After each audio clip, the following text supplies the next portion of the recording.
Hey everyone, welcome to the Dray Way. I'm glad you're here. I've got a lot to talk about today, so let's get started. And the first thing I want to talk about is kind of the trend that I see going on that I never thought I would see going on in a million years. I don't know if you've seen it on TikTok, on YouTube. I don't know where you've seen it, but I've seen it just about everywhere, and I don't know what's going on. But there are young teens and kids promoting skincare products and pushing 10-step regimens, and it's kind of blowing my mind. I don't know if you guys have seen it, but it seems to be everywhere. Everyone touting skincare.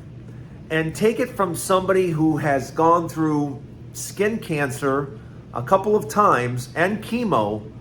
Skincare is kind of getting near and dear to my heart, and I hate to see it so prevalent now in young kids that shouldn't be worried about 10-step systems on how to keep your face clean, for heaven's sake.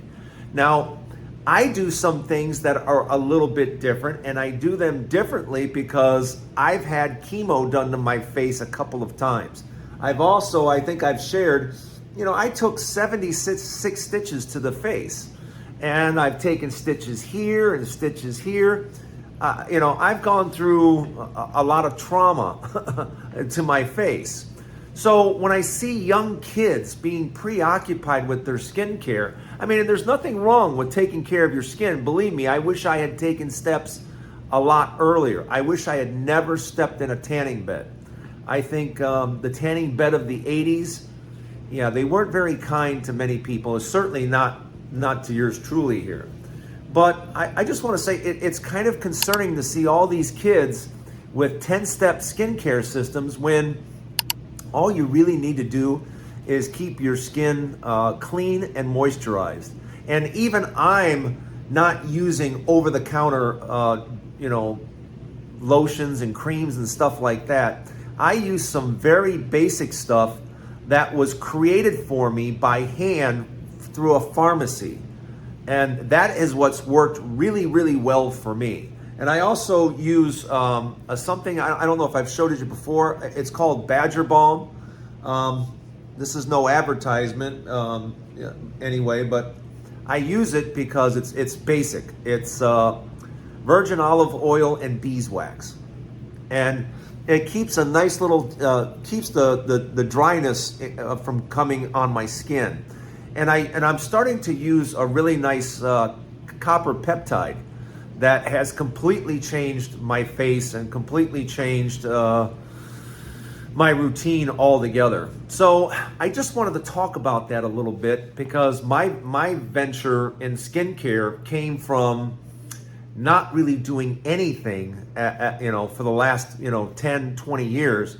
And then as I went through my cancer, I started learning real fast what to do for my face. And I can tell you, I wanted to talk about it because I want you to know keeping things as basic and simple as possible is what's going to be best for your face, because I now have extremely sensitive skin. Like I said, when I have gone through chemo a couple of times, my whole face came off in a shell. So be careful, especially as you get older, what products you're using. Like I said, I use a couple of products now, and I'll be talking about them more later, but I use Badger Balm to seal in moisture, and I use an amazing peptide that I've been using now for a couple of weeks, and I can't wait to tell you more about it. But I just wanted to make you aware that be careful of, if you have children, you might want to talk to your children. Children shouldn't be doing 10 steps to keeping their skin clean. That's not necessary. And I just want parents to be aware of it. And for those of us that are older, my best advice to you is, and I'm giving you advice on this because I've kind of become a pseudo expert in it, especially when it comes to sensitive skin. Keep it as simple as possible. Keep it simple, and be careful of a lot of products with acids and all kinds of chemicals in them. Be wary of that. If you have any questions or comments, Don't forget to subscribe. Have you subscribed yet? If you haven't, please subscribe. And don't forget to leave comments. And if you have something that works really well for you, I want to hear about it. All right, let's talk about our next subject. I've gotten a lot of questions about real estate commissions. And I want to talk about real estate commissions because I want you, the consumer, to understand exactly what's going on.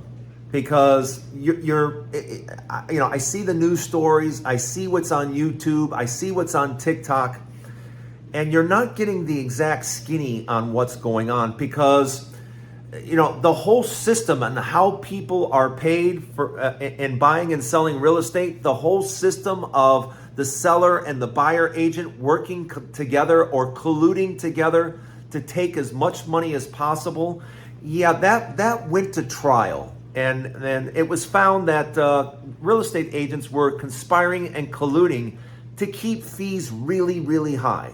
Because let's face facts, 6% is the highest in the world. And there's no reason that we have to be spending 6% just to simply sell our house. So I want you to know that regardless of how things change, I want you to know just how easy it is to sell your own home, how to list your own home, because I got lots of questions about it. And the questions are all basically the same. Where do I start? How do I start? What do I do? And it's really just basic stuff. First of all, you're going to find out in your state what disclosure form is used. Disclosure form is just what it sounds like. You have to, on paper, disclose everything that you know about your house. That's it. And when someone goes to put a contract on your house, you have to provide that disclosure form. So the first thing you want to do on your house is fill out a disclosure form. And you also, if you're going to sell your house, you might want to consider getting your house appraised. Yeah, that's something that you may want to do. Now, you're going to want to clean your house. You're going to want to declutter it. You're going to want a professional to take really great pictures. And now you're like 90% of the way there.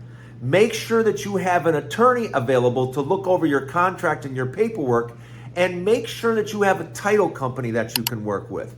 A title company is going to basically handle all the paperwork. Once you have a written contract and that contract goes to your lawyer to make sure everything's good, it's just going to go over the title. And title will take care of everything. You need to just basically stay out of the way. So how complicated is it to sell your own home? You're going to list it on MLS, and you can list yourself for about there's listing services for about $299. Professional pictures, another $150. There, you're all in for $450. And I just basically gave you the absolute nuts and bolts of what you need to know to sell your own home. And it's really that simple. You sit there and go, well, what about negotiations? Again, you may be getting a contract in all likelihood for full value of your house. And if you need any assistance in that, I'm sure your attorney will be able to answer any questions that you have. So you filled out the disclosure form, you've got a contract, it's over to title. Your job is done. The only question now is funding. It's all about the money.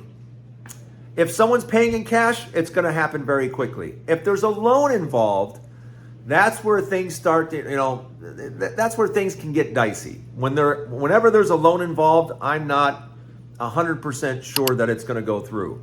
But if you have a solid lender that really knows what they're doing, you're probably in good shape. And title can probably tell you how confident they are with the buyer and the lender. So that is pretty much everything you need to sell your own house. Now, let's say that you decide not to sell your own house. You decide to hire a real estate agent. Just so you know, that real estate agent that you just hired, their job is to take as much money from you as possible. Literally, I'm not joking. Their job is to take as much of your money as they can take. And they want to take it as fast as possible. That's why they want you to price your house a little lower than what you would probably think. because they want a quick sale. A quick sale means quick money in their pocket. There's no difference to a real estate agent whether your house sells for $450 or $470. There's no difference. It's a few $100s in their pocket. They don't care. $20,000 to you is a lot of money, but to a real estate agent, they don't care. They want a quick sale. So just so you know, those two things are in play in dealing with the real estate agent. Because a listing agent is going to try to talk you into not just paying him an outrageous amount of money, 3% of your home's value. They're going to try to talk you into paying a buyer's agent you don't know. You don't know. You didn't hire him. You have nothing to do with him. And they want you to pay 3% for that. They want you to hold out a bag of money and say, hey, come bring me a buyer. I'll give you a huge bag of money.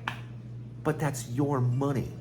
So you're talking about, if you have a $700,000 house, I've used this example many times, but $700,000 house, you're talking about paying $42,000 to sell your house. Now, the other way I showed you, you paid $450 to do the exact same thing that the listing agent is going to do. The only difference, what the listing agent is going to do that you're not going to do, is you're not going to hand out a big bag of money, your money, just for someone to bring a buyer. People are looking for houses anyway, aren't they? You don't need a bag of money to convince people you've got a nice house and to come take a look. So be very, very wary of hiring any real estate agent to sell your house without understanding their sole mission is not to help you. They're not trying to help you. They're not on your side. They're there to extract as much money from you as humanly possible. And if you go in knowing that, if you know that going in, what can I say? Then you deserve to pay as much as they can take from you. You're basically asking for them to do it. But I hope that answers your questions. Selling and buying real estate is really not complicated. If you have questions, please ask. I'll be more than happy to answer your questions. And if you haven't subscribed yet, why not? All right, let's talk about something near and dear to my heart. All right, a lot of people have asked me to talk about this. And like I said, it's the Dray Way, so I can really talk about anything I want. And one of the things I want to talk to you about is dating. Dating when you get older is scary to most of us. It's just different than what it used to be. So everybody wants me to talk about what my experience was, and I'm just going to talk about it because I think it might help some of you out there, because I understand, I mean, based on the messages that I've gotten, some of you are really lonely, and loneliness is not fun. There's nothing enjoyable about being lonely. It's okay to be independent. You know, being independent is one thing, but being lonely is unnecessary.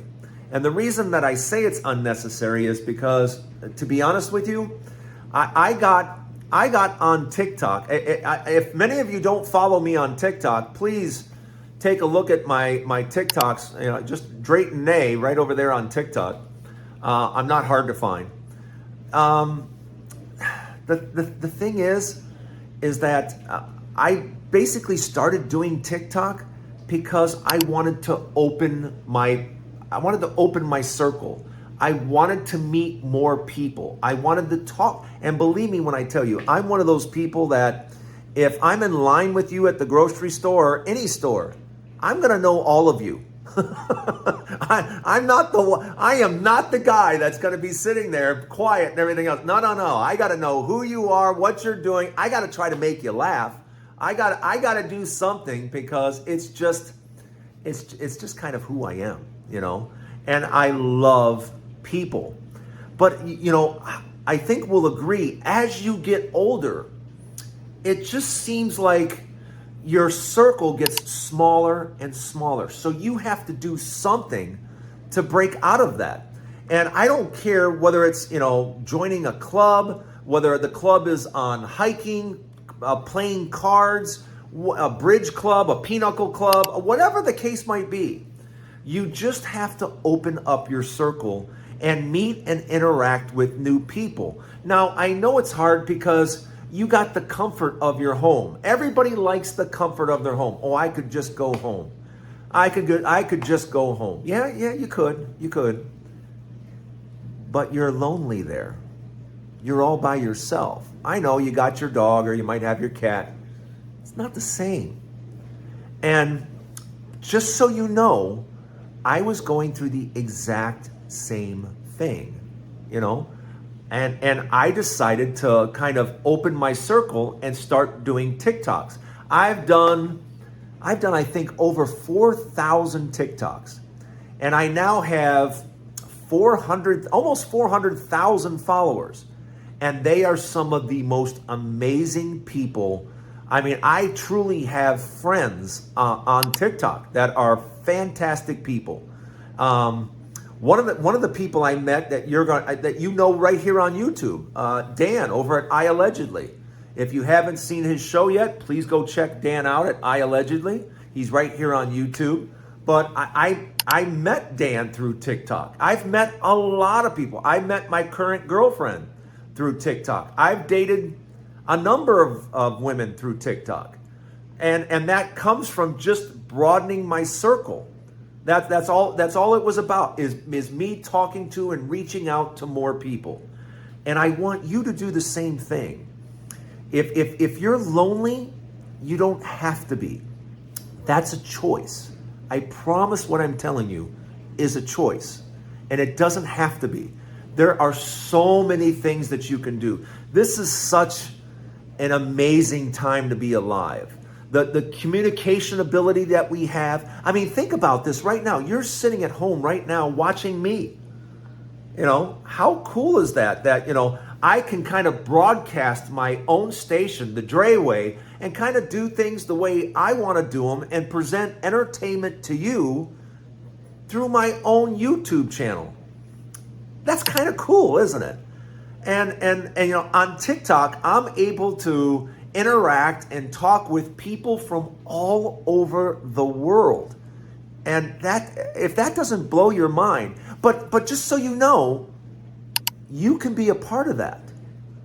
Yeah, I mean, I'm no different than you. You can pick up a phone, push record, and talk about what your passion is. Talk about what your dreams are. Why not? That's all I did on TikTok. I just started talking about things that really interest me, things that I'm concerned about, or things that I like to talk about, or things that I like to do. I hope that helps. I hope that I hope you understand where I'm coming from, and I hope it provides you with some understanding, because I think we're living in an amazing time, and I don't want to see anyone be lonely. You don't have to be. And certainly leave your comments here. I'd love to talk to all of you. So just tell me your story. Tell me what's going on with you, and I might bring it up in a future show. So let me know your thoughts. Don't forget to subscribe. And if you're ever over on TikTok, check me out. I'm there all the time. That's the Dray Way in episode 3. Don't forget, episode 4 will be coming up shortly. And if you haven't seen episode 1 and 2, why not? Go check them out right now. Episode 3 is done. Episode 4 coming up, the Dray Way. I hope you subscribe, and thanks for joining me.